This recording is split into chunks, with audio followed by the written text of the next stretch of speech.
परम पावन श्री वृंदावन धाम की भूमि पर परम पूज्य सदगुरुदेव भगवान द्वाराचार्य जगत गुरु निम्बारकाचार्य श्री मुकुंद देवाचार्य पीठाधीश्वर श्री राधेश्याम शरण देवाचार्य जी महाराज के मार्गदर्शन में विश्व प्रसिद्ध भगवान श्री कृष्ण की नगरी श्री धाम वृंदावन परिक्रमा मार्ग मिथिला कुंज आश्रम में निरंतर 24 घंटे अखंड श्री युगल नाम महामंत्र संकीर्तन 30 वर्षों से चल रहा है और अखंड अहर्निश 24 घंटे सदा श्री धाम वृंदावन में मिथिला कुंज में चलता रहेगा। आज विश्व भर में अनेकों मंदिर हैं, किंतु भागवत का कोई मंदिर नहीं है। तब हमारे पूज्य गुरुदेव के भजन संकल्प से ये भाव जागा कि श्री धाम वृंदावन में एक अलौकिक भागवत मंदिर बने, जिसमें वृंदावन आने वाले सभी भक्तगण एक साथ संपूर्ण भागवत श्लोक का दर्शन कर सकें। सदगुरुदेव के इस भाव को साक्षात करने के लिए विश्व में प्रथम बार श्री धाम वृंदावन मिथिला कुंज आश्रम में श्रीमद् भागवत महापुराण के 18,000 श्लोक शिलालेख लिखित भव्य दिव्य श्रीमद् भागवत महापुराण मंदिर बनने जा रहा है। आप सब भी इस दिव्य भागवत मंदिर में अपना तन मन धन से सहयोग कर श्री धाम वृंदावन में अक्षय पुण्य प्राप्त करें। एक श्लोक शिलालेख की सेवा राशि मात्र 5100 रुपए है, जिसमें आपके नाम से एक श्लोक शिलालेख पर लिखा जाएगा। इसी प्रकार से आप 2 श्लोक की दान राशि 11,000 रुपए, 5 श्लोक की दान राशि 25,000 रुपए, 11 श्लोक की दान राशि 51,000 रुपए और 21 श्लोक की राशि है 1,01,000 रुपए देकर अनंत पुण्य के भागी बन सकते हैं। कहा गया है कलयुग केवल नाम आधारा। हम सब भी श्री धाम वृंदावन में अपने नाम से या अपने पूर्वजों के नाम से या घर में समस्त विघ्न बाधाओं को दूर करने के लिए श्री धाम वृंदावन में अखंड संकीर्तन कराने का अलौकिक पुण्य प्राप्त कर सकते हैं। साथ ही आपके द्वारा प्रदान किया गया सेवा राशि से हरि नाम संकीर्तन के साथ साथ संतों का भोजन एवं गौ माता के लिए गौग्रास समर्पित किया जाएगा। आप निम्न राशि प्रदान कर सदस्यता ग्रहण कर सकते हैं। एक दिन का संकीर्तन राशि मात्र 1,500 रुपए, एक माह का संकीर्तन राशि मात्र 15,000 रुपए, 12 माह की संकीर्तन राशि मात्र 21,000 रुपए से आपके नाम से निरंतर अखंड श्री युगल नाम हरि नाम संकीर्तन के साथ साथ साल के 12 माह में 12 दिन 12 संतों का भोजन गौग्रास आदि सेवाएं आपके मरणोपरांत भी चलते रहेंगे। अतः आप एक छोटा सा संकल्प लेकर हमसे जुड़ सकते हैं और श्री धाम वृंदावन मिथिला कुंज आश्रम में आप आजीवन सदस्य रहेंगे। आप वृंदावन में जब भी आएंगे तो आपके रहने की निशुल्क व्यवस्था रहेगी। Account number 1588505001309। अकाउंट होल्डर नाम Mithila Kunj trust, RTGS, NEFT, IFSC code ICIC 00011017, branch Vrindavan. Mobile number 9410810861। UPI Mithila Kunj trust @ICICI। ये संस्था 80G के अंतर्गत कर मुक्त है, जिसके द्वारा आप अपने दान पर टैक्स की छूट प्राप्त कर सकते हैं। आपके दान राशि की रसीद आपको बाय पोस्ट संस्था द्वारा भेजी जाएगी। साथ में आपको संस्था का प्रमाण पत्र भी दिया जाएगा। आइए हम सब मिलकर इस दिव्य भागवत मंदिर में अपना तन मन धन से सहयोग कर श्री धाम वृंदावन में एक अलौकिक भागवत श्लोक मंदिर का निर्माण करें। अधिक जानकारी के लिए संपर्क करें और मिथिला कुंज आश्रम से जुड़ने के लिए फेसबुक, यूट्यूब और इंस्टाग्राम मिथिला कुंज ऑफिशियल पेज को फॉलो करें।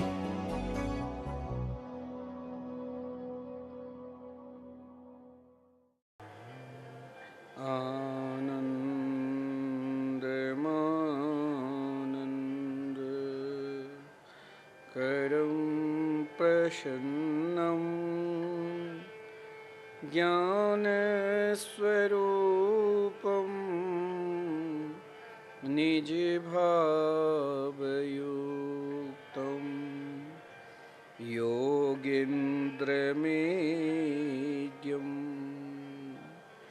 भवरोग वेद्यं श्रीमद्गुरुं नित्यमहं स्मरामि। राधां कृष्ण स्वरूपां कृष्णं राधा स्वरूपिणं कलात्मानं निकुञ्जस्थं गुरुरूपं सदा भजे।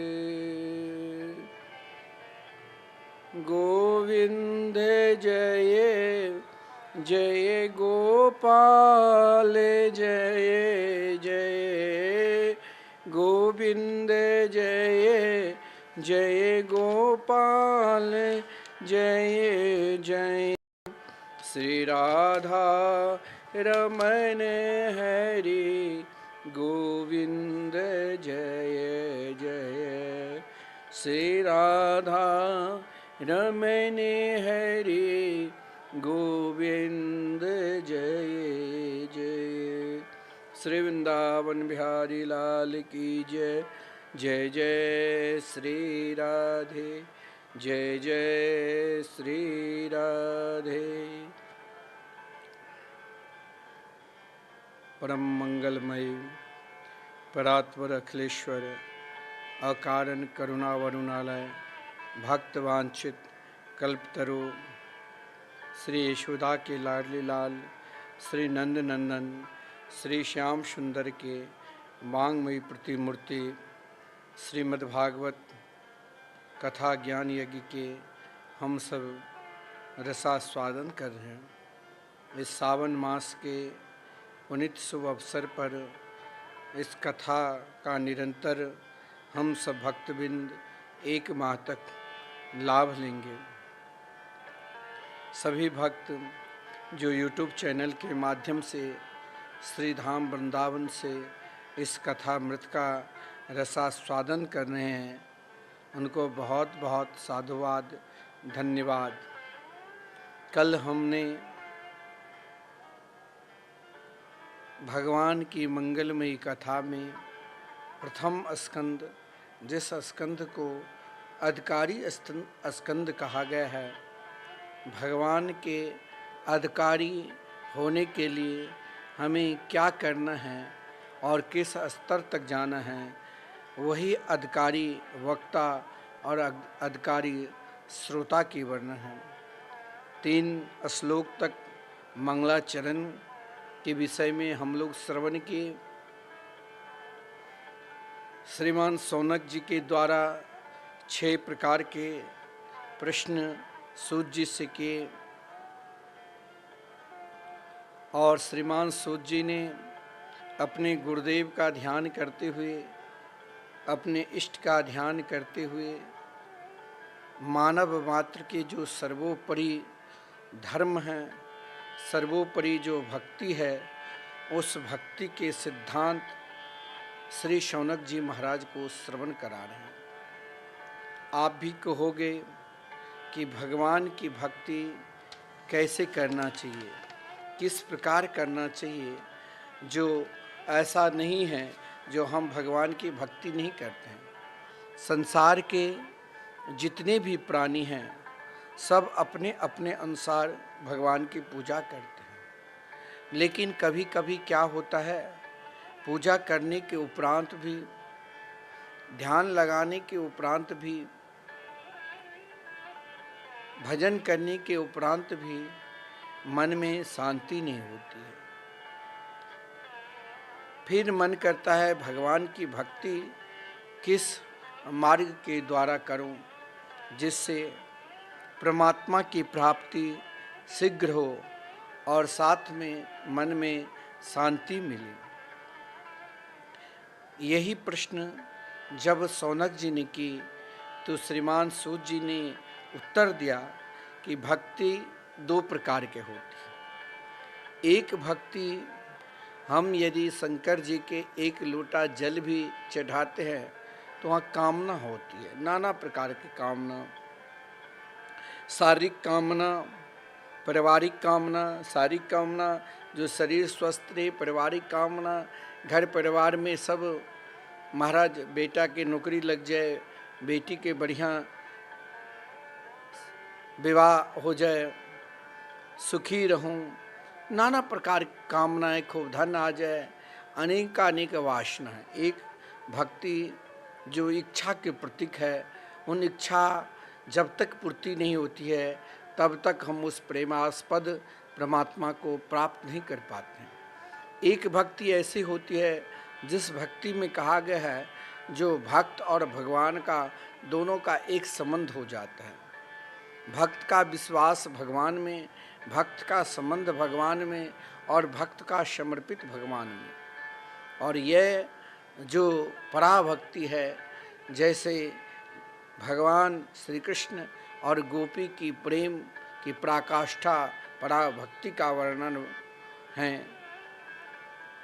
इन पराभक्ति में कहा गया है निष्काम होकर करना चाहिए।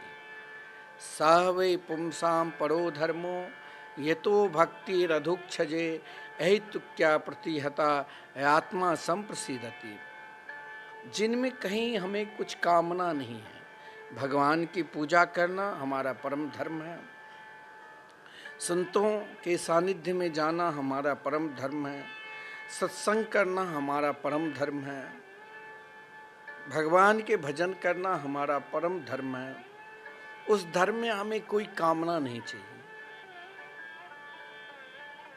भगवान के बिना हमें एक पल रहा न जाए, यह खास बात है इस भक्ति में। देखिए, एक बात आप ध्यान देना, विषय भोग, निद्रा, हंसी, जगत प्रीति, बहुबात, जब आप पराकाष्ठा भक्ति की ओर जाएंगे तो ये पांचों आपके अंदर बिल्कुल सुहाएंगे नहीं। मनुष्य मात्र के लिए निरंतर 3 इच्छा होती है। आप ध्यान देना, क्योंकि सप्ताह कथा में जब हम आपको प्रसंग सुनाते हैं और श्रीमद् भागवत कथा गुरुदेव की कृपा से 2003 से ही मैंने प्रारंभ की, लेकिन मासिक कथा हमारी भी इच्छा थी, गुरुदेव ने जो पढ़ाया और जीवन में जो अनुभव किया वो हम आप सभी को श्रवण कराऊं। मैं उन भक्त को बार बार धन्यवाद देता हूँ जिनकी इच्छा हुई कि 1 माह तक श्री धाम वृंदावन से निरंतर भागवत कथा मृत का रसास्वादन करो। कई भक्त फ़ोन भी किए कि हमें भी कथा श्रवण करना है। आप यदि वृंदावन में कथा सुनने के लिए इच्छुक है तो आइए, आप मिथिला कुंज आश्रम में आपके रहने की व्यवस्था, भोजन की व्यवस्था, निःशुल्क सत्संग भवन भी मिलेगा।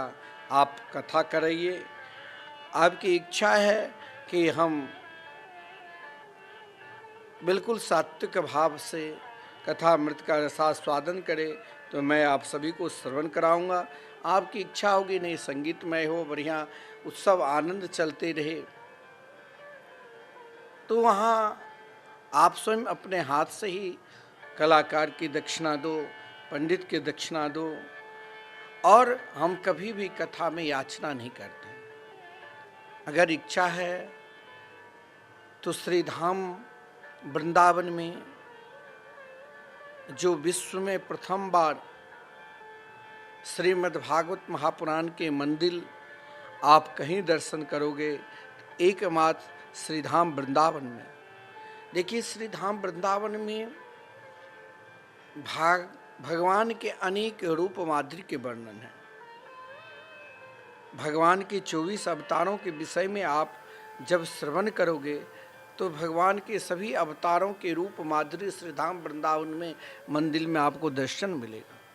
लेकिन भगवान के वाणी के अवतार जो साक्षात भगवान की प्रतिमूर्ति है, श्रीमद् भागवत महापुराण के मंदिर आपको श्री धाम वृंदावन में कहीं नहीं मिलेंगे। जिस मंदिर में विशेषता होगी, जो आप एक साथ 18,000 श्लोक की दर्शन करेंगे। हम बार बार आपसे इसीलिए कहते हैं क्योंकि हम भी परिश्रम कर रहे हैं और थोड़ा थोड़ा आप लोग भी परिश्रम करेंगे तो जल्दी जो निर्माणाधीन श्रीमद् भागवत महापुराण के मंदिर बनने जा रहे हैं वो जल्दी बनकर तैयार हो जाएंगे। 18,000 श्लोक है, एक एक श्लोक आप श्रीधाम वृंदावन में भागवत मंदिर में समर्पित करेंगे तो आप स्वयं श्रीधाम वृंदावन में स्वयं को मंदिर बनाकर और श्री राधा कृष्ण को विराजमान करा रहे हैं। यह आपको अलौकिक लाभ मिलेगा। देखिए, मैंने आपसे कहा था भक्ति 2 प्रकार की होती। एक भक्ति में जब हम भगवान की पूजा करते हैं तो उसमें नाना प्रकार की कामना होती है। भगवान ऐसा नहीं है जो आपको नहीं देते हैं। अति कामना होने के कारण हम भगवान के उस रूप माधुरी के दर्शन नहीं कर पाते हैं, हम उस रूप माधुरी से दूर हो जाते हैं। अब कामना है, भगवान एक कामना पूर्ति की, फिर आपके अंदर अनंत कामना होती है जिसके लिए कई जन्म भी लेना पड़ता है। और जब हम निष्काम भाव से यही तो क्या प्रतिहता आत्मा संप्रसिद्धति, जब हमें कोई कामना ही नहीं रहेगा, एकमात्र परमात्मा की प्राप्ति, श्री कृष्ण दर्शन लालसा की निरंतर जिज्ञासा बनी रहेगी तो फिर हम भक्त और भगवान निरंतर एक साथ रहेंगे। क्योंकि भगवान अपने परम प्रिय भक्त को कभी अपने से दूर नहीं करते हैं। भगवान की प्रतिज्ञा है साधु हृदयम मह्यम साधु नाम हृदयम तो हम, वो निरंतर अपने भक्त के पास ही रहते हैं। लेकिन मानव मात्र को, मनुष्य में जो 3 इच्छाएं रहती है, आप नोट करना चाहते हो तो नोट भी कर लेना। मनुष्य मात्र की 3 इच्छाएं कौन सी रहती है? तो पहला जो है वो करने की इच्छा, दूसरा जो है वो जानने की इच्छा, और तीसरा जो भाव है पाने की इच्छा। क्या क्या? करने की इच्छा, जानने की इच्छा और पाने की इच्छा। इसका भाव यह भी है हम जीते रहें, हम अगर जीते रहें, ये जीवन पाने की इच्छा है। हमें मानो कृतकृत्य ज्ञातव्य और प्राप्त प्रातव्य होना है तो हमें क्या करना होगा? कर्म योग, ज्ञान योग और भक्ति योग, ये तीनों पूरे हो जाते हैं।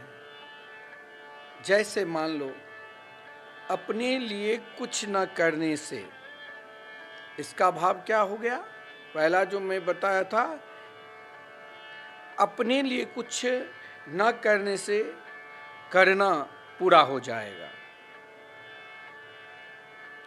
और दूसरा भाव है स्वरूपों को जानने से, जो मैंने कहा था जानने की इच्छा मनुष्य की जो दूसरा भाव है, तो स्वरूपों की जानने से जानना पूरा हो जाएगा। और तीसरा भाव है जब हम जान गए तो प्रभु को पाने से पाना पूरा हो जाएगा।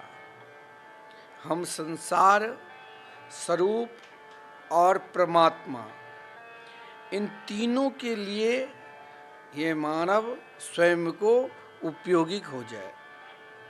सज्जनों, भक्ति मार्ग में यह सिद्धांत है कि जो किसी समय नहीं मिलता है वो कभी नहीं मिलता है। क्यों नहीं मिलता है? तो कामना के कारण ही कमी है। कामना न हो तो कुछ बाकी नहीं रहेगा।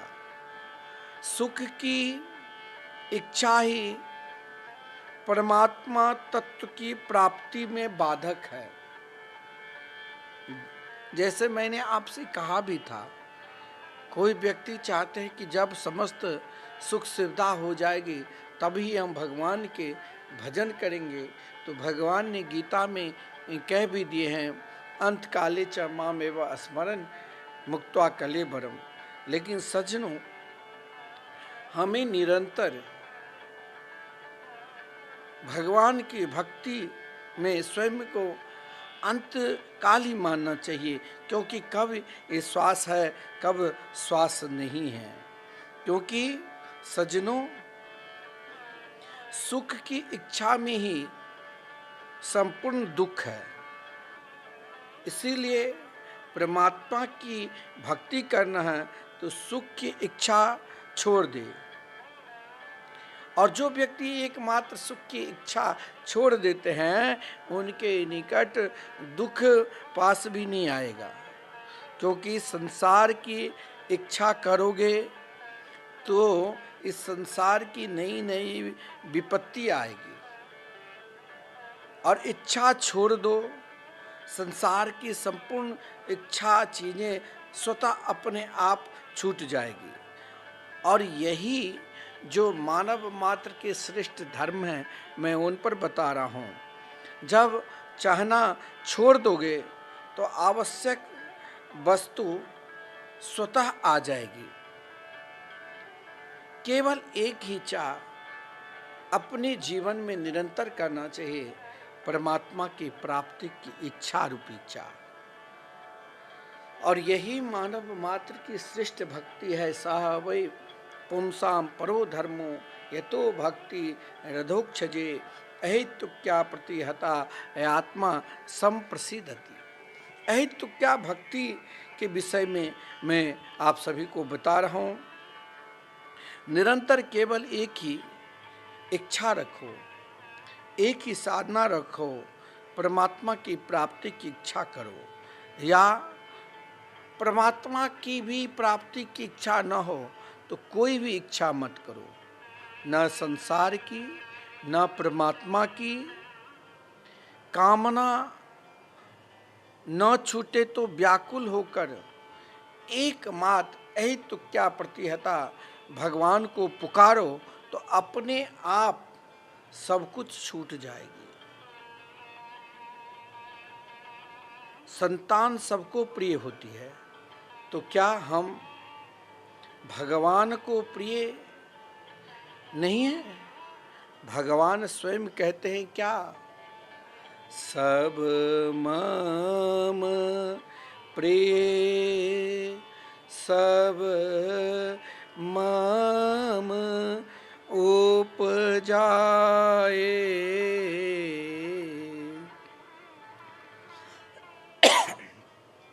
भगवान को सब प्रिय है और सब में भगवान देखो।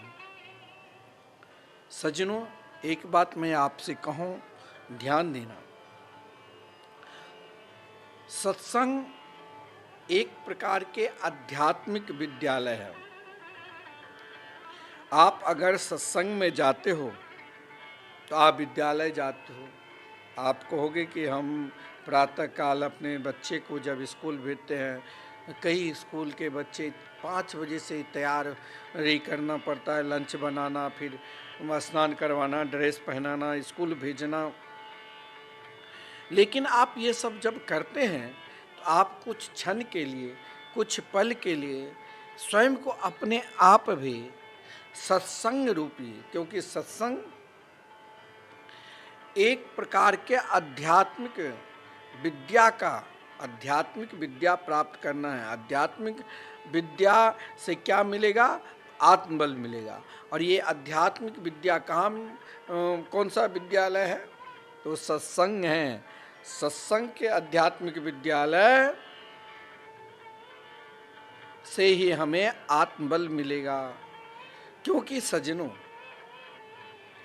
साधन स्वाभाविक होना चाहिए, करने से साधन बढ़िया नहीं होता है। एक बात ध्यान देना कि मैं साधक हूँ, ऐसे अहमता बदल ले तो साधन स्वाभाविक होगा, और दूसरे साधक नहीं है ऐसे देखोगे तो इससे अभिमान आएगा। हमें दूसरों को न देखकर निरंतर अपना साधन करना है, और यही अहित्व की भक्ति है, निष्कामी भक्ति है। साधन वह होता है जो निरंतर हर स्थिति में, हर परिस्थिति में भगवान के मंगलमय, मधुरमय, आनंदमय नाम का स्मरण करते रहते हैं।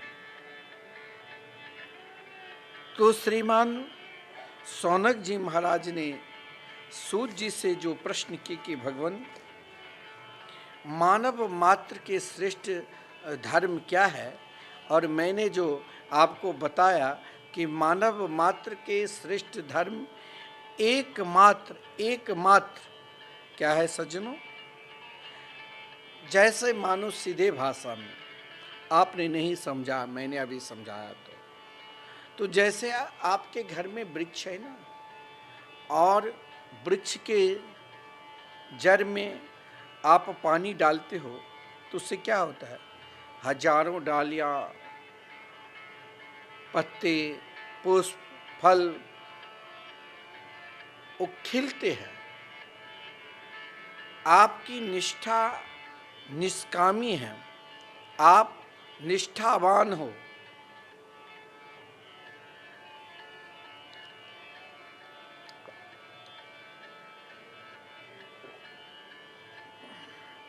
आप निष्ठावान हो, तो स्वयं को ऐसी निष्ठा रखो, यथा तरोल मूल निषेचनेन तृप्यन्ति तत्स्कंद मुजोप शाखा।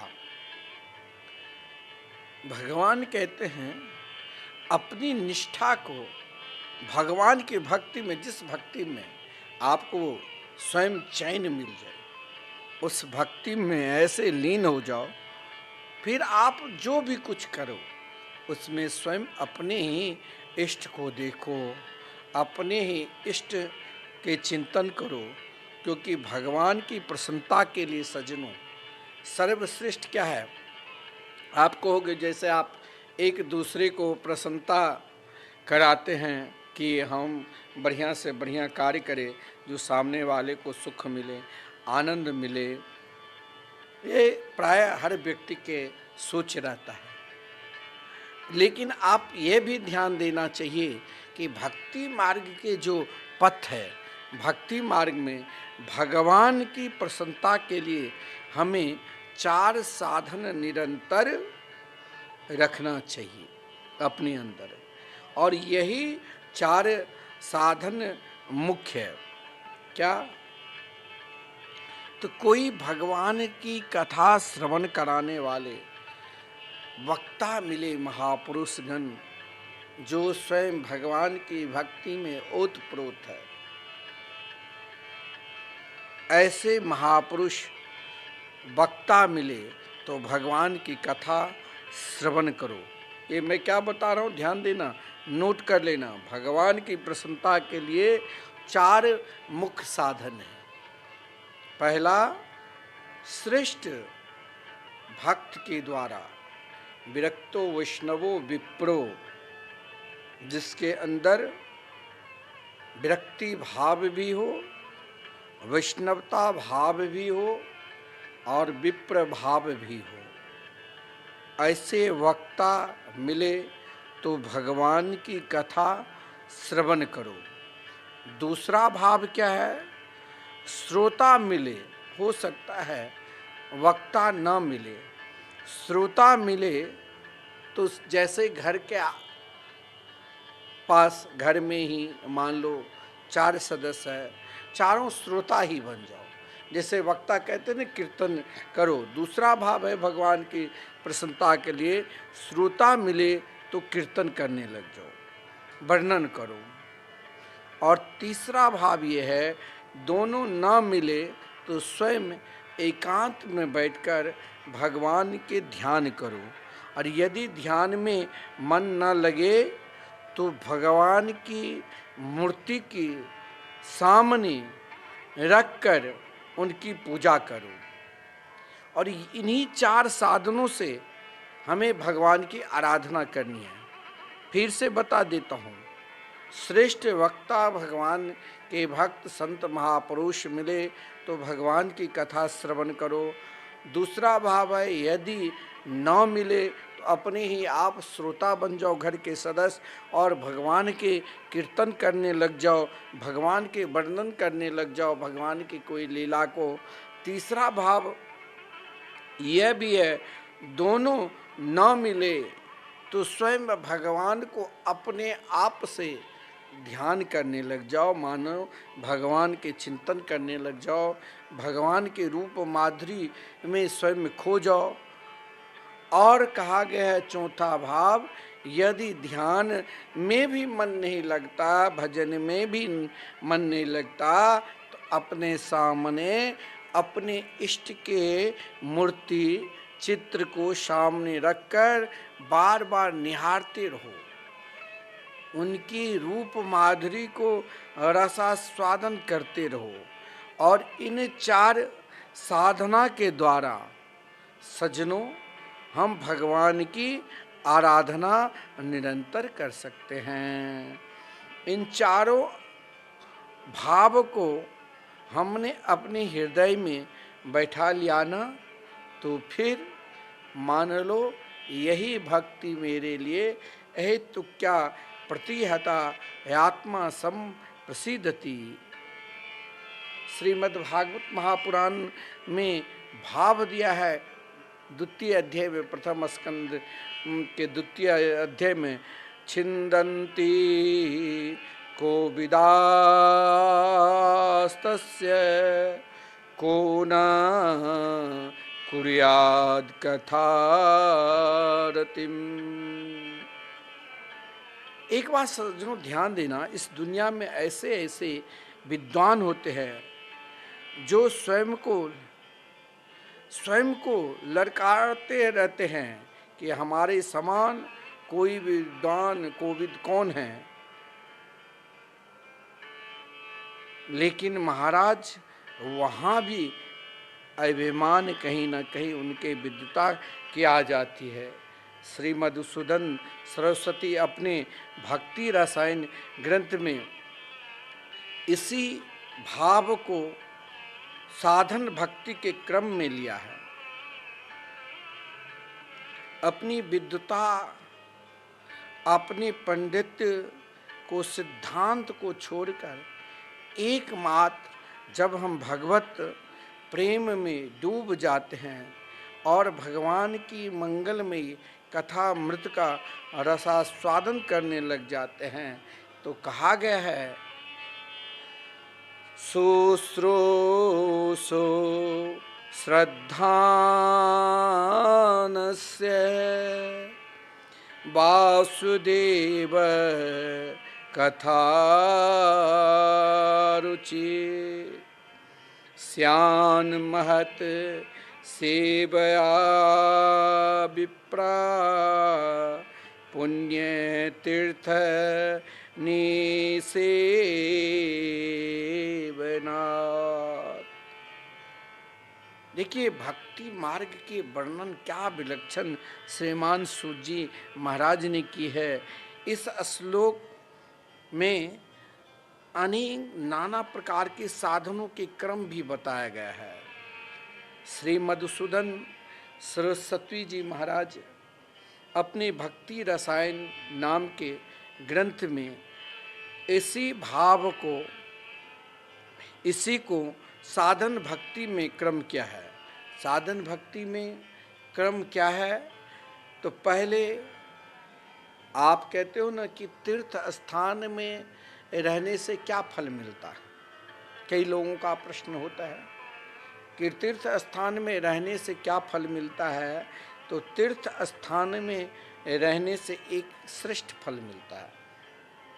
अगर आपका मन भगवान की भक्ति में न लगे तो कुछ दिन वृंदावन में निवास करो, कुछ दिन अयोध्या में निवास करो, क्योंकि साधन भक्ति के क्रम में यही कहा गया है कि भगवान की भक्ति में मन न लगे तो पहले पुण्य तीर्थों की सेवन करो। और पुण्य तीर्थों की सेवन से क्या लाभ मिलता है? मानो पुण्य तीर्थों में जाने से आपको कुछ न कुछ श्रेष्ठ लाभ मिलेगा। आप कहोगे कि बहुत बड़े बड़े मठ है, मंदिर है, स्थान है, ये तो हम कई बार देख चुके नहीं। आप यह मत सोचो कि पुण्य तीर्थ में वास करने से वहाँ के महापुरुष के दर्शन होंगे। आप कहोगे कि हम तो पहचानते ही नहीं, हम तो टीवी पर देख लिया वही संत। नहीं, तीर्थ स्थान में, श्री अयोध्या में, श्री वृंदावन धाम में ऐसे ऐसे महापुरुष है। अगर आपको नहीं विश्वास है तो आप परिक्रमा मार्ग में बैठ जाओ और परिक्रमा मार्ग से जो निकले उनको प्रणाम करते चलो। आप जानो और ना जानो, आप एक नियम बना लो रोज के कि जो भी परिक्रमा मार्ग से निकलते हैं, श्री धाम वृंदावन की परिक्रमा लगाते हैं, अगर मैंने नहीं पहचाना तो हमें पहचान कर अगर हम मुस्कुरा भी लिए, तो अगर मुस्कुराने मात्र से जो भगवान की भक्ति में, पूजन में, ध्यान में हमें नहीं मन लगता है, तो पहले सज्जनों पुण्य तीर्थों में कुछ दिन वास करो। पुण्य तीर्थों में वास करने से मैंने कहा जिससे महापुरुष के दर्शन मिलेंगे, महापुरुष की सेवा मिलेंगी और वह महापुरुष की सेवा में आपकी श्रद्धा बढ़ेगी, भगवान की भक्ति में श्रद्धा बढ़ेगी। और जब भगवान की भक्ति में श्रद्धा बढ़ेगी तो भगवान की कथा श्रवण करने की इच्छा होगी। भगवान की कथा कौन श्रवण करता है? जिसके अंदर महापुरुषों के प्रति विश्वास है, भगवान के प्रति विश्वास है, उसी के अंदर भगवान की कथा सुनने में रुचि होती है, इच्छा जगती है। कहा गया ना कि जब अनेक जन्मांतरे भवेत पुण्यम तदा भागवतम लभेत।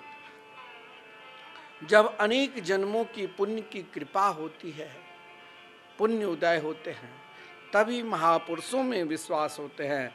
और महापुरुष में जो विश्वास करते हैं ना सज्जनों, उनको ही भगवान की मंगलमयी, मधुरमयी, आनंदमयी कथा सुनने में और रुचि होती है। अन्यथा दूसरों को ये रुचि नहीं हो पाती है। भगवान की कथा में तो उन्हीं की रुचि होगी ना जिसके अंदर सत्संग की निष्ठा है। एक बात और भी है, यह जो ग्रंथि, जो गांठ है मेरे अंदर, वो सच्ची है कि झूठी है? ये बिल्कुल झूठी है। तो गांठ तो गांठ ही है ना। कहा गया है यद्यपि मृषा छूटते कठिनाई, श्रुति पुराण बहु केहू उपजाई।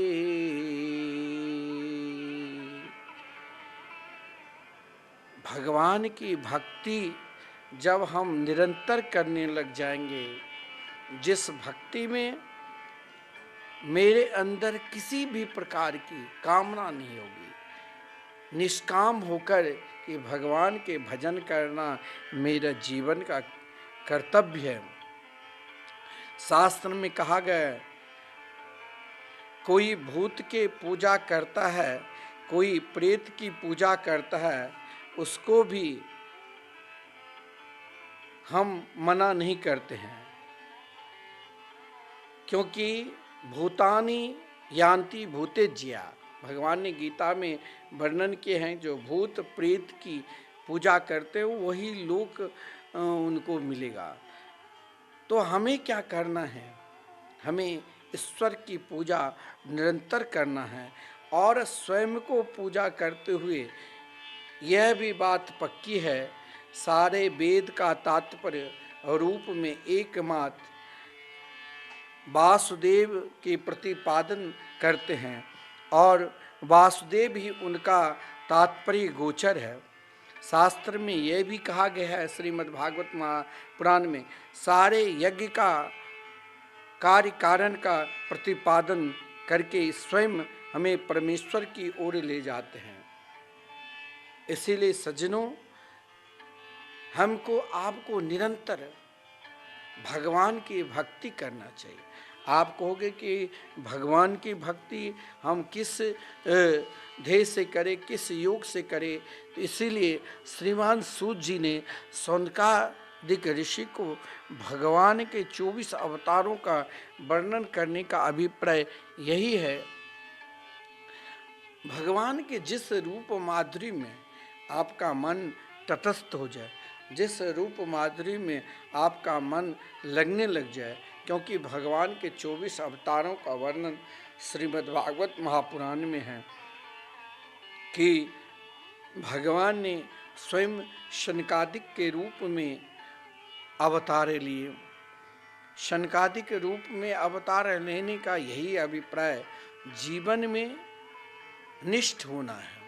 शनकादिक बाल्यापन से ही 5 वर्ष की अवस्था में स्वयं निरंतर भगवान के मंगलमय नाम का स्मरण करते हुए राधे कृष्ण कृष्ण कृष्ण राधे राधे, राधे श्याम श्याम श्याम राधे राधे, निरंतर स्वयं भगवान के मंगलमय मधुरमय आनंदमय रूप माधुरी का चिंतन करते रहते थे। और ये भगवान के अवतार का जो निरूपण किया गया है, भगवान के एक एक अवतार लेने का अभिप्राय क्या है, भगवान अवतार क्यों लेते हैं, उन अवतार के प्रयोजन क्या है, तो अवतार के प्रयोजन में भगवान के सर्वप्रथम जो शनकादिक अवतार है, इन अवतार का प्रयोजन है कि मानव मात्र के लिए एक ही साधन है। आप चाहे घर परिवार किसी भी कार्य में है, लेकिन उन कार्य में रहते हुए भी भगवान के भजन सज्जनों कभी न छोड़ो। हर स्थिति में, हर परिस्थिति में भगवान के भजन करो।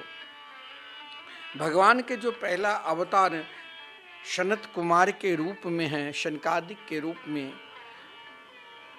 इस अवतार में ब्रह्मचर्य निष्ठ होकर भगवान की भक्ति कैसी करनी चाहिए, इसका वर्णन। दूसरा, भगवान के जो अवतार स्वरूप वर्णन है कि 12 अवतार, 12 अवतार का भाव है जिसमें भगवान यज्ञ स सोक्रम बपो का वर्णन है। इस अवतार में भगवान 12 अवतार लेकर स्वयं आज इस धरातल पर हम जो भी यज्ञ इत्यादि जो भी करते हैं, सब भगवान के इस रूप का वर्णन है। एक बार मैं 24 अवतारों के विषय में श्रवण करा देता हूँ, फिर एक एक अवतार की व्याख्या भी श्रवण कराएंगे। भगवान के नारद जी के अवतार हैं। चौथा अवतार नारायण का अवतार है। 5वें अवतार कपिल भगवान के रूप में। 6ठे अवतार दत्तात्रेय भगवान के रूप में। 7वें अवतार भगवान स्वयं यज्ञ देव के रूप में है। 8वें अवतार भगवान के ऋषभ देव के रूप में है और 9वें अवतार भगवान के पृथु रूप में है। 10वें अवतार भगवान के मत्स्य रूप में है। 11वें अवतार भगवान के कच्छप रूप में है। 12वें अवतार भगवान के धन्वंतरी रूप में है। 13वें अवतार भगवान के मोहिनी रूप है। 14वें अवतार भगवान स्वयं नरसिंह भगवान के रूप में आते हैं। 15वें अवतार के रूप में भगवान वामन के रूप में आते हैं। 16वें अवतार परशुराम जी के हैं। 17वें अवतार स्वयं भगवान वेद व्यास जी के रूप में हैं। 18वें अवतार श्री मर्यादा पुरुषोत्तम श्री राम जी के रूप में हैं। 19वें अवतार श्री बलराम जी के रूप में, 20वें अवतार श्री कृष्ण के रूप में, 21वें अवतार बुद्ध के रूप में है और 22वें अवतार भगवान के कल की अवतार है। इस प्रकार भगवान के जो ये 24 अवतार है वो बड़ा विलक्षण है। इन एक एक अवतार के अलग अलग भाव भी है। भगवान जितने भी अवतार लेते हैं उन सभी अवतारों में कुछ न कुछ भगवान के मुख्य लीला के प्रधान अवतार माना गया, क्योंकि 12 अवतार क्रिया प्रधान हैं।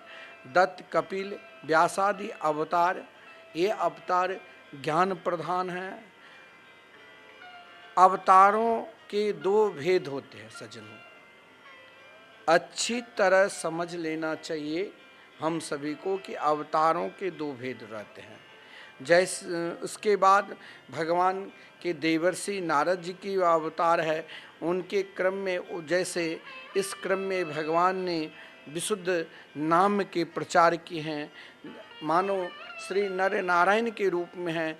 इन अवतार में भगवान ने विशुद्ध तप के रूप में वर्णन किए हैं। तो भगवान के प्राय जितने भी अवतार हैं, मैं पहले 24 अवतारों को बता दिया हूँ, फिर आपको बार बार बता रहा हूँ। जैसे भगवान कपिल भगवान के रूप में आते हैं तो इसमें विशुद्ध ज्ञान, सांख्य धर्म का और भक्ति धर्म का उपदेश है। इस प्रकार भगवान के अनेक अवतार के वर्णन है। अत्रि मतलब अनसुईया, और अत्रि से भगवान के दत्तात्रेय के रूप में अवतार है। तो भगवान की कई, जैसे आपको मैंने बताया कि भगवान चाहे यज्ञ रूप में, चाहे ऋषभदेव जी रूप में, चाहे पृथु, चाहे मत्स्य, चाहे कुर्म, धनपरी, मोहिनी, नरसिंह, वामन, परशुराम और व्यास अवतार का वर्णन जो हमने आपसे किए, श्री रामा अवतार, श्री कृष्ण अवतार, बुद्धा अवतार और कल का अवतार, इस प्रकार भगवान के अवतार तो अनंत है। क्योंकि कहा गया है जाकी रोम कोटि ब्रह्मांडा, जिनके रोम गर्त में अनेक ब्रह्मांड है। जब अनेक ब्रह्मांड हैं तो हम इन 24 अवतारों में से भी हम किसी एक अवतार को अपने हृदयारूपी सिंहासन पर बैठाकर और निरंतर उपासना करेंगे तो इस उपासना से प्रेमा भक्ति की प्राप्ति होगी। जैसे अक्षर सरोवर में से बहुत से झरने झरते हैं, नदियाँ निकलती है, वैसे ही सज्जनों हमें यह मानना कि भगवान के उसी प्रकार अवतारों का आविर्भाव होता है। सभी जितने भी अवतार है वो अवतार शक्तिशाली है। इनके रूप में स्वयं परमात्मा ही प्रकट होता है। इन सब अवतारों को वर्णन यहाँ इसीलिए किया गया है कि श्री गौड़ीय संप्रदाय के महात्माओं को कहना है कि श्री कृष्ण अवतार का मुख्यता का प्रतिपादन करने के लिए ही अन्य अवतारों का वर्णन किया गया है। क्योंकि श्री राम कृष्ण अवतार नहीं लेते हैं, ये अवतारी है, ये अंशी है, ये समस्त बीहों के बीहू ही हैं, समस्त अंगों की अंगी है। इसीलिए कहा गया है एते चाम्स कला पुंस कृष्णस्तु भगवान स्वयं। यह लक्षण वचन और लक्ष्य वचन है कि सब अवतार सज्जनों हमें यही मानना चाहिए कि अंश है, किंतु श्री राम कृष्ण के जो अवतार है ना वो अंशी है। इसमें भगवान स्वयं कहते हैं कि मैं समस्त अवतारों के अवतारी हूँ, कृष्णस्तु भगवान स्वयं। इसीलिए सज्जनों इस कलिकाल में एकमात्र भगवान के मंगलमय, मधुरमय, आनंदमय नाम हमें निरंतर लेना चाहिए। नाम के सहारे से हमें अपने आप को नाम रूपी डोरी में अपने आप को बांध लेना चाहिए। आप चाहे कोई भी कार्य करो, कुछ भी करो, निरंतर यह चिंतन करो, निरंतर इस यही भाव रखो कि हमें भगवान की भक्ति करना है। जिस तरह से हो, जिस मनोभाव से हो, जिस योग से हो, कि चाहे कुछ हो जाए, हम भगवान की भक्ति को नहीं छोड़ेंगे। क्योंकि मानव मात्र के लिए एकमात्र साधन है, एक ही मात्र उपाय है कि भगवान की मंगलमय भक्ति करो। सजनों, भगवान की जगह संसार को यदि हमने मान लिया, इस गलती को मिटाना है। यह असली बात है कि इस संसार नहीं है, इस संसार के सार तत्व एते चांस कलापम स कृष्णस्तु भगवान स्वयं परमात्मा है, जो प्रत्येक क्षण में बदलता है। यह सच्चा कहा है कि वृत्ति लगाने या हटाने से तत्व कैसे मिलेगा। तत्व को वृत्तियों के अतीत है। कोई भी वृत्ति कभी स्थिर नहीं रहती है। सबके अभाव अनुभव होता है, परंतु अभाव अनुभव किसी को नहीं होता है। सनकादिक ने, भगवान के जो प्रथम अवतार हैं, शनकादिक अवतार, सनकादिकों ने कहा कि मन संसार में बस गया है और संसार मन में बस गया है। तो भगवान ने क्या कहा? मद रूप उभयम त्यजेत। ये श्रीमद् भागवत महापुराण के 11वें स्कंद के 13वें अध्याय के 26वां श्लोक है। क्या? मद रूपम उभयम त्यजेत। मेरे स्वरूप में स्थिर होकर दोनों को छोड़ दो। और मन को अपना मानना ही कि मन मेरा है, ये दोष है। मन सबका एक है। भगवान ने मन सबको एक समान दिया है, लेकिन हम सभी को अपने मन को एकमात्र भगवान के चरणार बिंद में निरंतर समर्पित रहकर एक ही चिंतन करना चाहिए कि संसार भगवान से जुड़े। और यही भगवान के अवतार लेने के अभिप्राय है। श्रीमान व्यास जी ने जब श्रीमद् प्राणी मात्र के कल्याणार्थ के लिए श्रीमान सूत जी महाराज वर्णन करते हैं, चतुर्युग का तीसरा युग यानी द्वापर के समाप्त होने लगा, तब श्री पराशर ऋषि से उनकी पत्नी के गर्भ से स्वयं भगवान की कला व्यास रूप में अवतीर्ण हुए। एक दिन व्यास जी सरस्वती नदी के पावन तट पर बैठे हुए थे। देखिए, पंचनद्य सरस्वती मपि यान्ति सहस्त्रो ससः। कहा गया है, इंद्रियों की 5 ज्ञान धाराएं हैं। क्षोत्र धारा, त्वग धारा, चक्षु धारा और घ्राण धारा, और अंतिम धारा क्या है? रसना धारा।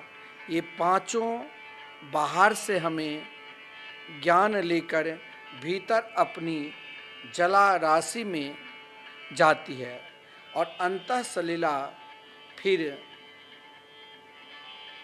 सरस्वती में मिल जाती है। इसीलिए श्रीमान व्यास जी सरस्वती जी के पावन तट पर एकांत में पवित्र जल का स्पर्श किया। और सज्जनों, सूर्योदय के समय था। उन्होंने देखा कि प्राणी मात्र धर्म कर्म से दूर हो रहा है, धर्म नष्ट हो रहा है। असल में धर्म युग अब बदलता है, अब आगे कलिकाल आने वाले हैं। इसीलिए मनुष्य निरंतर अध्यात्म से जुड़े, उन अध्यात्म चिंतन लेकर श्रीमान व्यास जी ने सोचा पहले कि यह जो मंत्र है, इस मंत्र को हम एक जगह, एक स्थान पर एकत्रित करें। तो इस मंत्र की साधना करने लगे और मंत्र की साधना करते करते करते व्यास जी ने स्वयं एक ओमकार शब्द से मंथन करते करते ओमकार शब्द से महाराज वेद को 4 भाग में किया, ऋग्वेद, सामवेद, यजुर्वेद, अथर्ववेद, फिर 17 पुराणों की रचना की, महाभारत की रचना की। संपूर्ण ग्रंथों की रचना के बाद देखिए महात्मा लोग पहले कितने स्वयं भगवान के ही स्वरूप में हैं और फिर भी कितने दयालु, कितने कृपालु, क्योंकि वो जानते थे व्यास जी एक ही चिंता थी, क्या कि संपूर्ण प्राणी सुलभ और सर्वसाधारण मार्ग पर तटस्थ हो जाए, जिसके लिए भक्ति बहुत सुलभ हो जाए। देखिए भक्ति बहुत सुलभ है। आप कोई भी कार्य करते हो, उस कार्य में आप भगवान के नाम लोगे ना, तो वहाँ कोई संकल्प करने की जरूरत नहीं। व्यास जी ने वेद को 4 भाग में किया, महाभारत की रचना की, 17 पुराणों की रचना की, लेकिन आत्म संतुष्टि के लिए व्यास जी ने सोचा कि मुझे और कुछ श्रेष्ठ कार्य करना है। व्यक्ति संपूर्ण धर्म शास्त्र में गोता लगा ले, लेकिन उन धर्म और शास्त्र के जो मुख्य प्रयोजन है, धर्मशास्त्र का मुख्य प्रयोजन क्या है कि प्राणी को भगवान के मंगलमय नाम में आश्रित होना है। आप सज्जनों, यदि भगवान के मंगलमय नाम में आश्रित हो जाते हो ना, तो आप जो भी सोचोगे भगवान आपकी सोच को वही स्थान पर कर देंगे। जब व्यास जी ने स्वयं को, अपने आप को उदासी होने का अनुभव करने लगे, तब उसी समय व्यास जी भगवान के चिंतन करने लगे। जब सज्जनों मन अति व्याकुल हो जाए तो अपनी व्याकुलता मन को इधर उधर नहीं भटकाना। अपनी व्याकुलता मन को शांत करने के लिए एक सहज उपाय है, क्या? तो महापुरुषों के द्वारा जब प्रदत्त, सदगुरु के द्वारा जो प्रदत्त मंत्र है, यानी भगवान के मंगलमय नाम का आश्रय ले लेना चाहिए। अब आप कहोगे कि भगवान के नाम, श्री रामकृष्ण के मंगलमय नाम अति सुलभ है, फिर भी व्यक्ति के प्रवृत्ति उधर क्यों नहीं बढ़ता है? देखिए, भगवान के नाम के प्रति प्रवृत्ति तब आगे बढ़ेगा या तो कोई सदगुरु की कृपा हो जाए नाम जाप, क्योंकि कृपा भई तब जानिए जब देखे आपन दोष। व्यास जी ने कहा कि अभी तक मैंने भी जो भी लीला वर्णन किए, उनमें विशुद्ध भगवान नाम की प्रवेश है, लेकिन उसमें सदाचार, किसी में कर्मकांड प्रधान, अनेकानेक सिद्धांत है, लेकिन नाम तत्व में एक ही सिद्धांत बताया गया है। एक सिद्धांत क्या है? ब्रजांगनाएं, ब्रज की गोपी, जिसने संपूर्ण कार्य करते हुए उन कार्य को एक ही चिंतन में बदल दिया था। अगर माखन भी तैयार करती तो उसमें भी अपने श्री कृष्ण को दर्शन करती, माखन बेचने भी जाती तो उसमें भी श्री कृष्ण के दर्शन करती। एक संत भाव दे रहे थे कि एक गोपी माखन बेच रही थी, लेकिन श्री कृष्ण के चिंतन करते करते उस लीला तत्व में प्रवेश कर गए। उन्हें लगा कि श्री कृष्ण स्वयं मेरे मटकी से माखन चोरी करके भाग रहे हैं। तो उन गोपी ने कहा, नीतम नीतम यदि यदि नवनीतम, हे श्याम सुंदर, आप माखन की चोरी करके ले जा रहे हो तो कोई बात नहीं, लेकिन ये सुकोमल चरणारविंद तो माखन से भी श्रेष्ठ है। आप एक क्षण के लिए, एक पल के लिए मेरे निकट आ जाओ। भक्त के चिंतन, शास्त्र पुराणों के जो सार तत्व है सज्जनों, एकमात्र भगवान के मंगलमय नाम लीला के चिंतन। व्यास जी ने कहा, इस विशुद्ध चिंतन को मुझे कौन बताएगा। देखिए, ये ज्यों ही कह रहे थे तो देखिए आपके जीवन में कोई शंका है, जिस शंका को आप व्यक्त नहीं कर रहे हैं कि भाई हम इतने बड़े धनवान हैं, हम इतने बड़े प्रतिष्ठित हैं, हम इतने बड़े ज्ञानी हैं, हम कैसे से व्यक्त करें। लेकिन यही इस सारा अभिमान को एक जगह छोड़कर स्वयं को भगवान के मंगलमय नाम पर आश्रित हो जाओगे, उसी समय भगवान के मंगलमय नाम में वो शक्ति है, केवल आपका समर्पित होना होगा। द्रौपदी ने समर्पित हुआ तो भगवान स्वयं सोचा यहाँ जरूरत कौन सी अवतार की है, तो वस्त्रा अवतार धारण कर लिया। गजेंद्र ने अथाह जल से पुकारा, जो भर केवल सुर बचा था। सोचा भगवान ने कि यहाँ क्या अवतार लेना चाहिए, तो हरि अवतार धारण कर लिया। प्रहलाद ने भगवान को पुकारा, केवल पिता के वचन सत्य करने के लिए। पिता ने कहा कि जिस परमात्मा को तो निरंतर चिंतन करते हो, अगर इतना ही विश्वास है तो क्या इस खंबे में है। भगवान अपने भक्त नाम जापक के वचन सत्य करने के लिए जड़ से ही प्रकट हो गए। हमारे पूज्य गुरुदेव कहते हैं कि देखिए, संपूर्ण साधनों के साधन इस संसार में एकमात्र है भगवान के मंगलमय नाम लेना। जहां आप जिस स्थिति में हैं, जिस परिस्थिति में जो भी कुछ करते हैं, सब कुछ करो, चाहे गुण है चाहे अवगुण है, उनको भी न देखकर अगर लाख अवगुण हैं तो भी उनके मंगलमय नाम का जाप करने लग जाओ, सब कुछ सुधार देंगे। व्यास जी ने संपूर्ण ग्रंथों की रचना के बाद भी व्यास जी के अंदर व्याकुलता थी, और जब व्यक्ति के अंदर व्याकुलता होती है लेकिन भगवान के चरणार बिंदु पर विश्वास होते हैं, तो महाराज उस विश्वास को तटस्थ दृढ़ता बनाने के लिए भगवान अपने ही स्वरूप को संतत्व रूप में भेज देते हैं। देवर्षि नारद जी जब व्यास जी तनिक व्याकुल हुए तो भगवान ने सोचा, व्यास जी जो प्राणी मात्र को अध्यात्म से जोड़ने के लिए नाना प्रकार के उद्यम सरस्वती नदी के पावन तट पर किए, जो बद्रिकाश्रम के निकट है, सज्जनों, भगवान ने उसी समय देवर्षि नारद जी को व्यास जी के आश्रम पर प्रकट हो गए। श्रीमद् भागवत महापुराण में वर्णन है, कृष्ण से नारदो भ्या गदाश्रमं प्रगुदाहृतम्।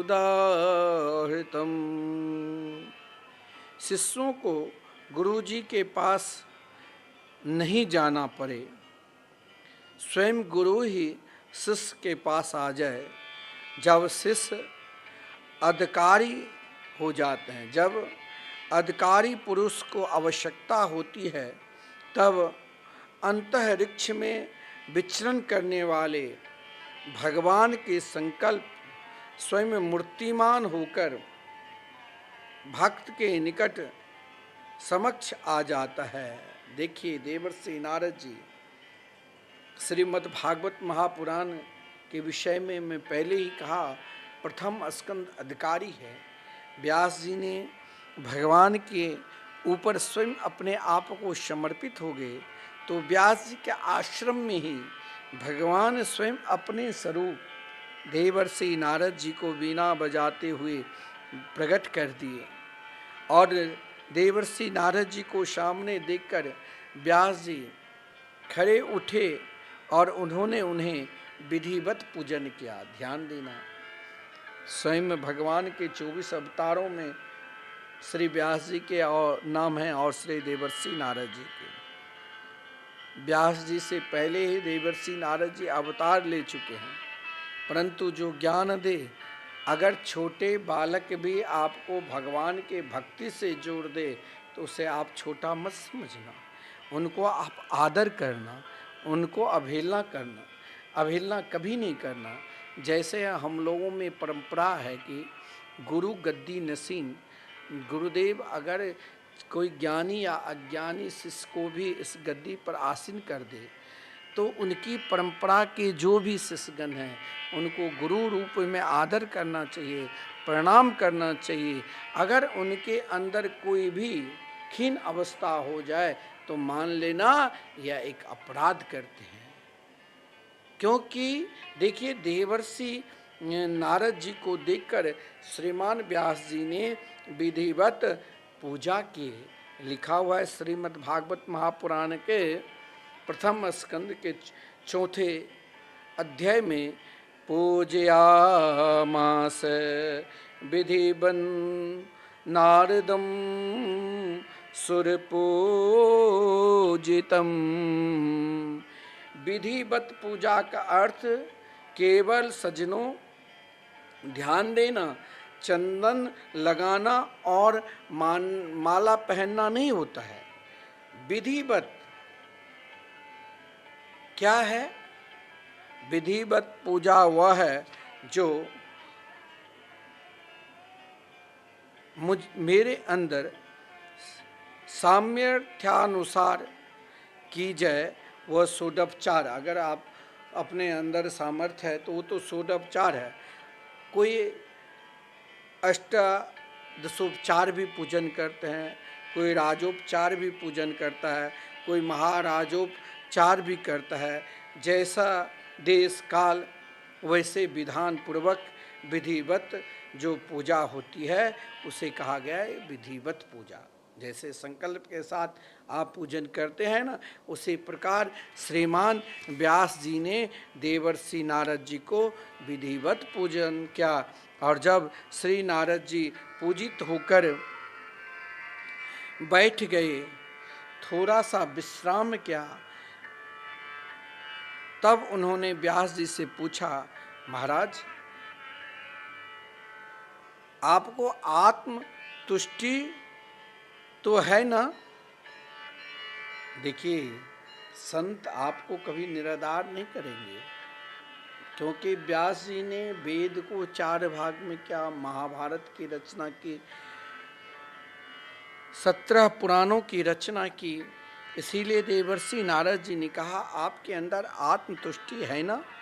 आपने तो ब्रह्म ज्ञान को प्राप्त कर लिया है, महाभारत जैसे महान ग्रंथ की रचना की है, फिर आप की स्थिति को देखकर मुझे लगता है कि आप कुछ असंतोष है। भाव समझ गए? देखिए, सामने वाले के भाव देखो। व्यास जी के भाव देवर्षि नारद जी जान गए। और व्यास जी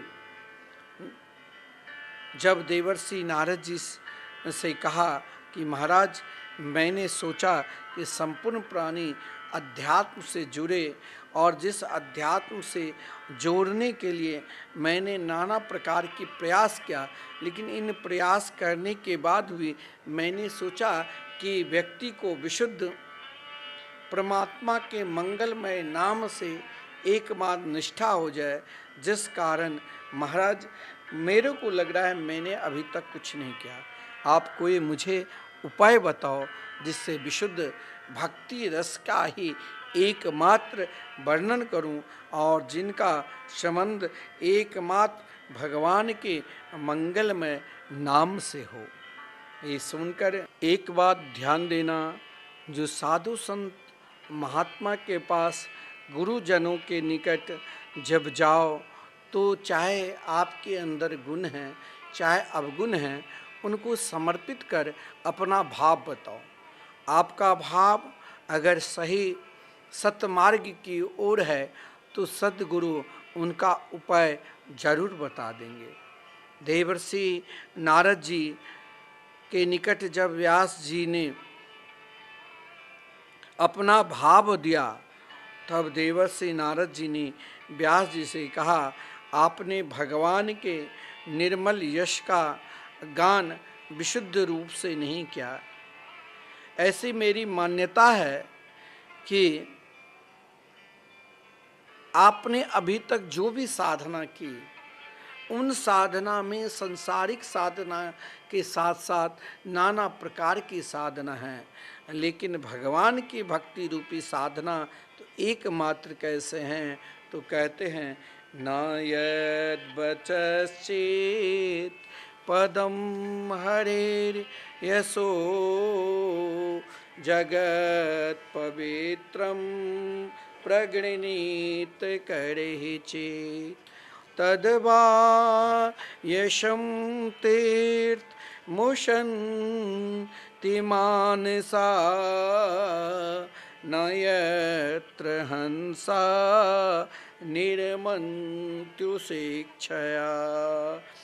देवर्षि नारद जी ने व्यास जी से कहा, आपने भगवद यश का वर्णन नहीं किया है। भगवद गुणानुवाद के बिना दो बात हो सकती है। अगर आप भगवान के गुणानुवाद नहीं करते हैं तो नोट कर लेना, इसके लिए दो बात हो सकते हैं। या तो आप संसार के गुणानुवाद करें या अपना गुणानुवाद करें। भगवान की जो भक्ति करते हैं ना सज्जनों, वो दो कार्य नहीं करते हैं। न वो संसार के गुणानुवाद करेंगे और न वो अपना गुणानुवाद करेंगे, क्योंकि गुणानुवाद करना मनुष्य का, संसारिक मनुष्य का स्वभाव है। यदि हमें सज्जनों संसार के गुणानुवाद करेंगे ना, तो उससे क्या मिलेगा? उससे राग मिलेगा, द्वेष मिलेगा, ईर्षा मिलेंगे, मत्सर भाव अंदर आएंगे। यदि हम भगवान के गुणानुवाद करेंगे तो संसार से क्या होगा, तो राग द्वेष सब कुछ अपने आप मिट जाएंगे। विशुद्ध भगवान की भक्ति की ओर मन लगेगा। देवर्षि नारद जी ने व्यास जी को बहुत समझाया। व्यास जी, आपने केवल धर्म का तो वर्णन किया है, लेकिन आपने भगवान की महिमा का वर्णन नहीं किया है। सज्जनों, कोई कविता भले ही बहुत बढ़िया हो, कोई चित्र बहुत बड़े सुंदर हो, कोई पद नाना प्रकार की अलंकृत हो, परंतु सज्जनों उन पद में अगर भगवान का यश का वर्णन नहीं हो, तो देवर्षि नारद जी ने यही कहा कि आपने जो भी यद वा यशम तीर्थ मुसंति मानसा, वो केवल कौए का स्थान, जहाँ पर कौआ आते हैं ना झूठन को खाने के लिए, वही स्थान कहा माना है। वहाँ मानसरोवर वासी हंस नहीं आते हैं। किंतु ध्यान देना सज्जनों, रचना अच्छी ना हो। बहुत लोग, जैसे हम लोग बोलते हैं हिंदी भी शुद्ध नहीं है, फिर भी रचना अच्छी ना हो, व्याकरण से भी अशुद्ध हो, छंदों से भी भंग हो, परंतु उस भाव में यदि भगवान के गुणानुवाद है, भगवान के मंगलमय नाम का, भगवद यश का वर्णन है, तो महात्मा लोग, साधु लोग उसे व्याकरण भाव नहीं देखते हैं, उसकी कविता भी नहीं देखते हैं, उसके पदार्थ देखते हैं कि देखो इसके भाव में विशुद्ध भगवान के मंगलमय, मधुरमय, आनंदमय नाम की महिमा है। क्योंकि संसार में नाम रूप अनेक होते हैं, उसमें कहीं तुम्हारी मति टिकेगी कि नहीं। जैसे समुद्र में नाव भटक जाती है, वैसे ही बिना भगवान के चरणार बिंद के आश्रित रहने पर मनुष्य मात्र की गति हो जाती है। देवर्षि नारद जी व्यास जी को बहुत समझा रहे हैं। कहा जुगुप्सितम धर्म कृतेनुशासित स्वभाव रक्त से महान व्यतिक्रम तद्वाक्य तो धर्मेति तर स्थितो न मन्यते तस् निवारणम जना। सजनों, मन खींचने के लिए क्या क्या, धर्म की रक्षा के लिए ही तुमने कहीं कहीं मानो व्यास जी से कह रहे हैं कि अधर्म की भी अनुमति दे दिया है, कहीं कहीं यज्ञ आदि में भी हिंसा की अनुमति दे दिया है, जिससे लोग नाना प्रकार के, आज देखिए बलि प्रथा है, आप उन व्यक्ति को समझाओगे कि बलि मत चढ़ाओ, कहेगा ये तो हमारी परंपरा रही है। और यही बात देवर्षि नारद ने व्यास जी से कहा कि संसारिक लोग जिसके कारण महाराज मांस भक्षण करने लग जाएंगे, सुरापान आदि के प्रवृत्ति हो जाएंगे, ना मन्यते तस् निवारणम जना। हे व्यास जी, तुमने जो मना किया उसको तो लोग मानते नहीं, किंतु जहाँ कहीं लोगों का मन खींचने के लिए हिंसा आदि की अनुमति दे, उधर लोगों के मन अपने आप खींचते चले आते हैं। इसीलिए आप विशुद्ध भागवत की रचना करो। व्यास जी को देवर्षि नारद जी ने कहा जो वैष्णव धर्म के लिए श्रेष्ठ धर्म है, उन धर्म के आप वर्णन करो। व्यास जी कभी कभी महाराज कहा मैंने इतने ग्रंथों की रचना की, अब महाराज हम असमर्थ हो चुके हैं, अब मेरी बस की बात नहीं है। लेकिन ध्यान देना, देवर्षि नारद जी व्यास जी को आगे अपने पूर्व जन्म की कथा श्रवण कराते। आप कहोगे कि व्यास जी को क्यों देवर्षि नारद जी पूर्व जन्म की कथा सुनाते हैं? केवल व्यास जी को विश्वास दिलाने के लिए ही सज्जनों, देवर्षि नारद जी ने स्वयं अपना ही दृष्टांत देते हैं। कभी कभी क्या होता है जीवन में अपना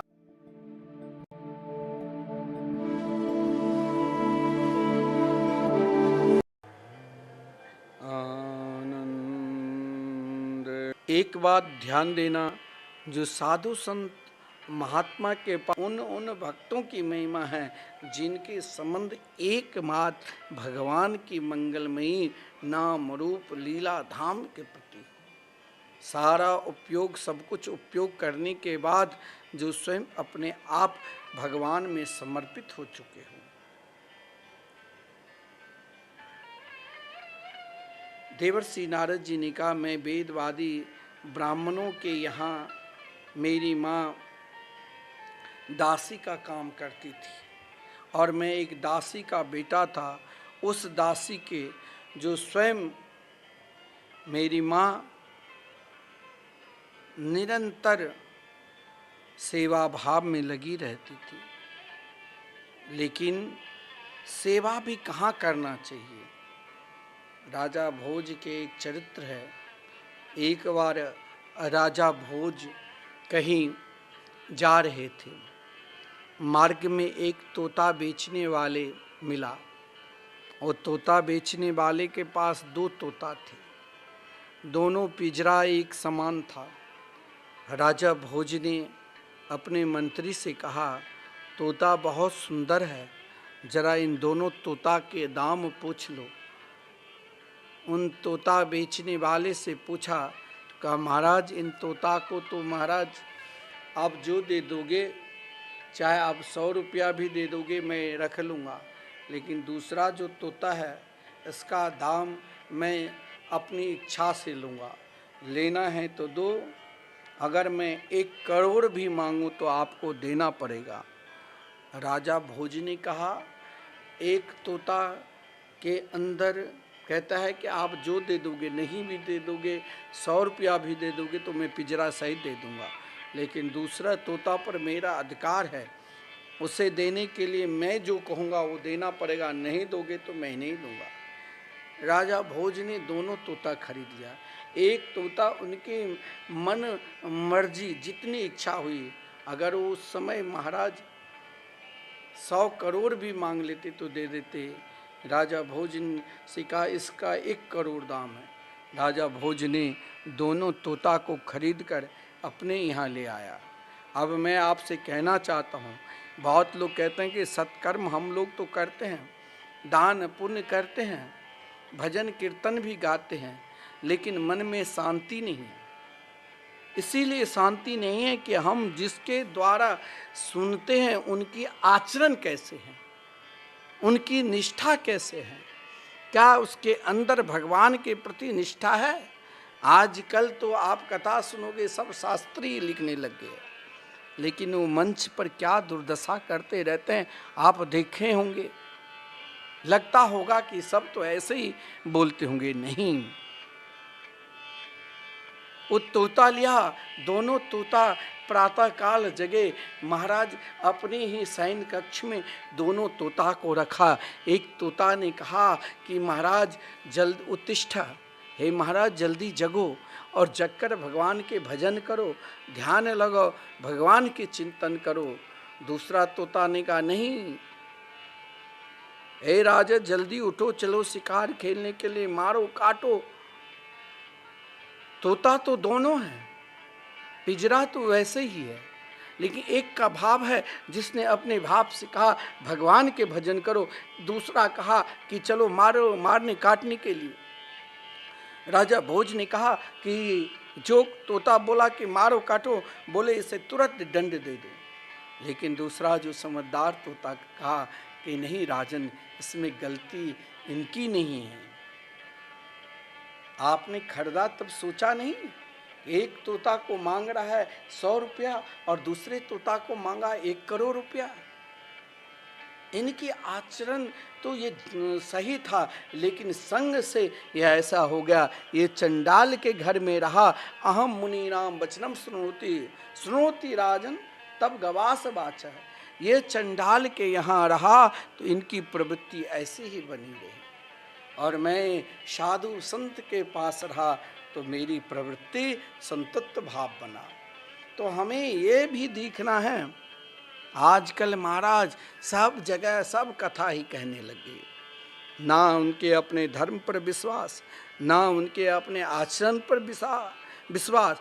खूब सज लिया धज लिया, बढ़िया 10 उंगली में 10 सोने की अंगूठी, खूब महाराज सुंदर बनकर नाच लिए गा लिए, सामने वाले भी देखा, पता नहीं कि भगवान की भक्ति है कि वैष्णवी दीक्षा प्राप्त की है, वो भी नहीं। ये तो शास्त्री जी, आज तो शास्त्री जी ना स्कूल में जाने की जरूरत, ना विद्यालय में, ना गुरुकुल में रहने की जरूरत। अब यहाँ तो एक नई परंपरा चली है शास्त्री जी। लेकिन देवर्षि नारद जी ने कहा देखिए संग का रंग क्या चढ़ता है। मेरी माँ जहाँ पर दासी का काम करती थी, मेरे पिता बाल्यावस्था में ही छोड़कर चले गए थे इस संसार से। माता विधवा, मेरी अवस्था मात्र 5 वर्ष की। उन अवस्था में रहकर भी मेरी माँ को धैर्य देखो। मेरी माँ नित्य उन गृहस्थ के द्वार पर, ब्राह्मण देव के द्वार पर सेवा की, जहाँ नित्य सत्संग होता था, जहाँ नित्य कीर्तन होता था, जिनके यहाँ बहुत बड़े बड़े साधु संत महात्मा चातुर्मास करने के लिए आते थे।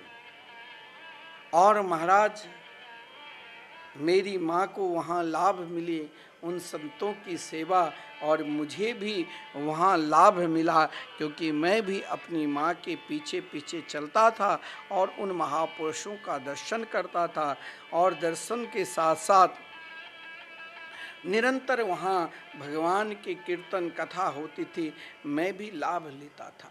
बाल्यावस्था से भी मेरी प्रवृत्ति भगवान की भजन की ओर लगने लग गया। मेरी माँ की प्रवृत्ति अभी उस वहाँ तक नहीं पहुँचा।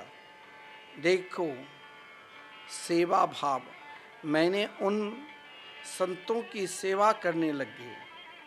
सेवा करने वालों की ज़्यादा शास्त्र में कहा गया है बोलना नहीं चाहिए। जब सेवक जवाब लड़ाने लगे घर में तो समझ लेना सांप समाज है।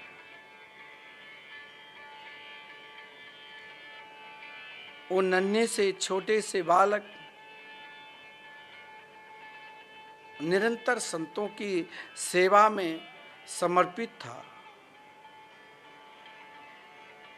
कहा गया है सेवक या स्त्री, ये भी भाव दिया गया है, जब सेवक जवान लगाने लग जाए तो घर में समझना कि सांप समा गए हैं। जैसे मानो स्त्री उल्टा हो जाए और मित्र विश्वास न करे तो समझना कि अब मृत्यु आने ही वाली है। देवर्षि नारद जी सेवा भी करते थे और महाराज बहुत कम बोलते थे। महात्मा लोग उनके भाव को देखकर समदर्शी भाव थे महात्मा के प्रति। नारद जी कहते थे उन महात्मा को मेरा सेवा भाव से लगता है मेरा चित्त शुद्ध हो गया। उन महात्मा के निरंतर सानिध्य में रहकर अब मुझे केवल एक ही इच्छा, एक ही कामना थी। वो क्या? तो भगवान के मंगलमय नाम की ओर मैं निरंतर आगे बढ़ता था। देवर्षि नारद जी कहा करते थे कि महात्माओं के अनुरागी में विनम्र और शरणागत और श्रद्धालु हो गया मैं, और मेरी दीन वत्सलता को देखकर उन महात्मा ने मेरे ऊपर कृपा करे और मेरे को श्री कृष्ण भक्ति का आनंद प्रदान कर दिया, यानी भगवान के मंगलमय नाम का स्वरूप मेरे को प्रदान कर दिया। जिस कारण महाराज मेरे अंदर अब उन छोटे छोटे बालकों के साथ खेलना कूदना जाना में सब छोड़कर निरंतर संतों की सेवा करते थे और निरंतर संतों में ही लगे रहते थे। देखिए सेवा में क्या उच्च कोटि भाव होता है। सेवा, भगवान की सेवा करने लग जाओगे ना तो आपके अंदर जो नाना प्रकार के अवगुण भी है वो सब दूर हो जाएंगे, क्योंकि भगवान ने गीता में वर्णन किए हैं यत् करोसि यद स्नासि यज्जुहोसि ददासि यत् तपस्यसि कौन्तेय तत्कुरुस्व मदर्पणम्। केवल अच्छे ही अच्छे कर्मों को समर्पित किया जाए तो उसमें डरने की कोई बात नहीं है, क्योंकि स्वयं भगवान कहते हैं क्या?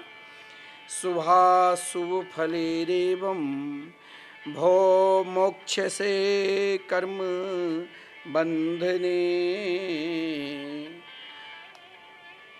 अर्थात सज्जनों, शुभ फल देने वाले और अशुभ फल देने वाले दोनों प्रकार के कर्म बंधन से मुक्ति तब मिलेगी जब आप स्वयं अपने आप को भगवान के मधुरमय लीला में समर्पित हो जाओगे।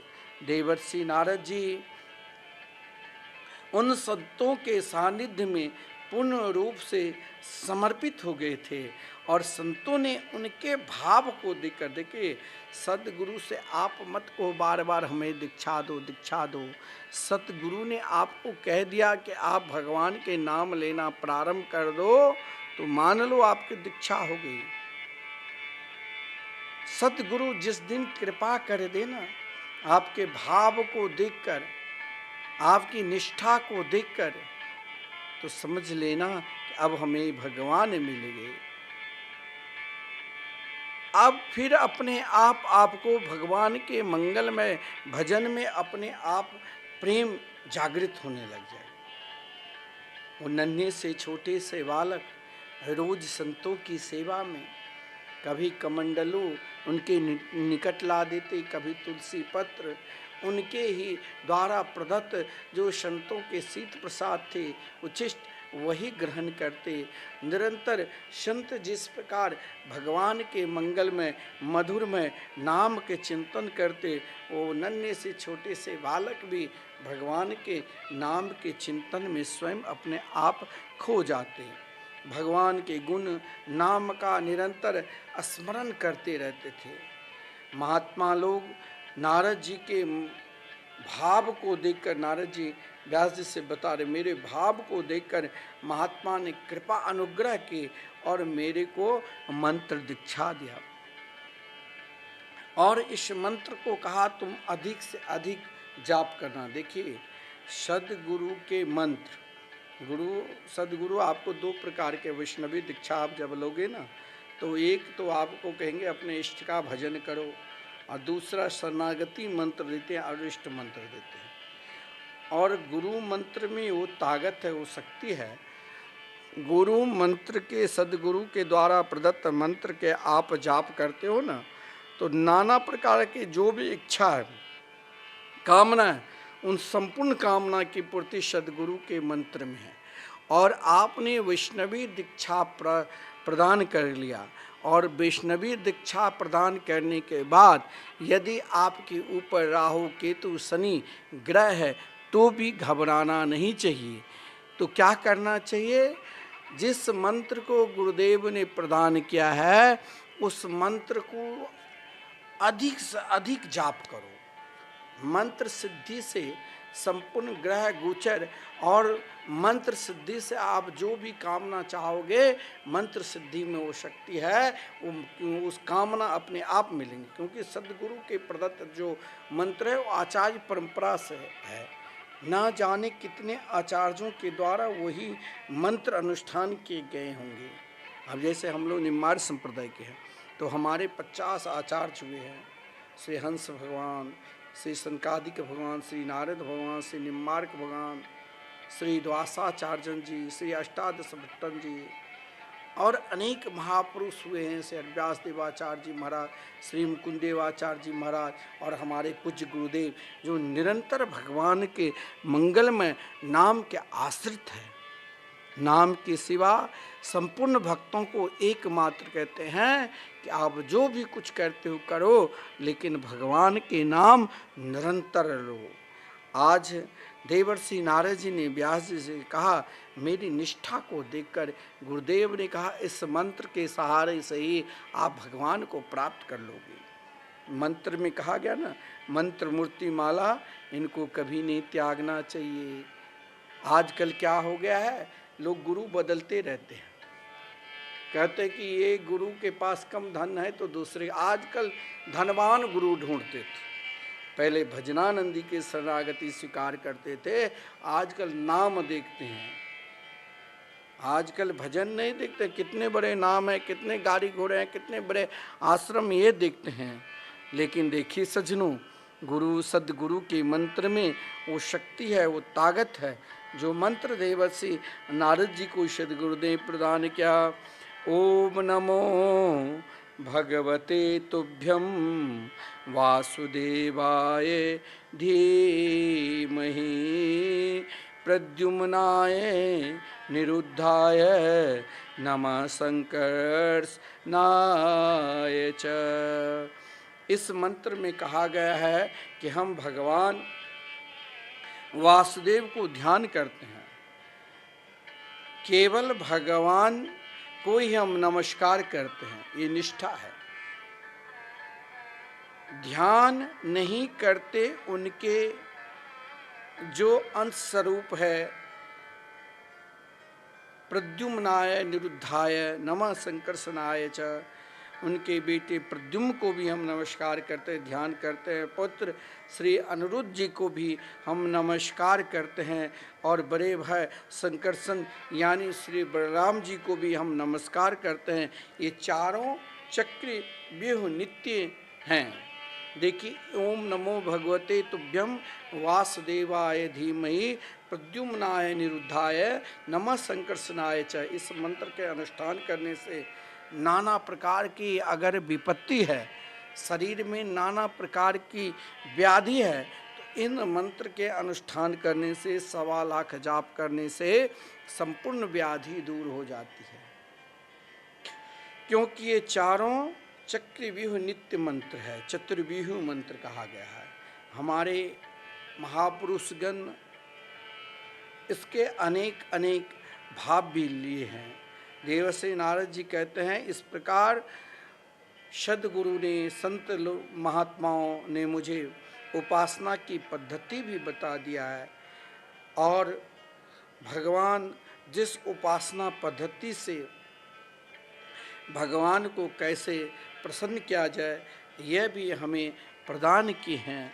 महाराज देवर्षि नारद जी ने जब व्यास जी से कहा, से सद्गुरु के द्वारा प्रदत्त मंत्र निष्ठ होकर मैं नित्य मंत्र की उपासना की और यही मंत्र के फलस्वरूप आज हम आपके पास हैं।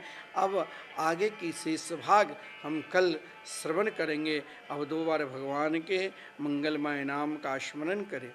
राधे कृष्ण कृष्ण कृष्ण कृष्ण राधे राधे, राधे श्याम श्याम श्याम श्याम राधे राधे।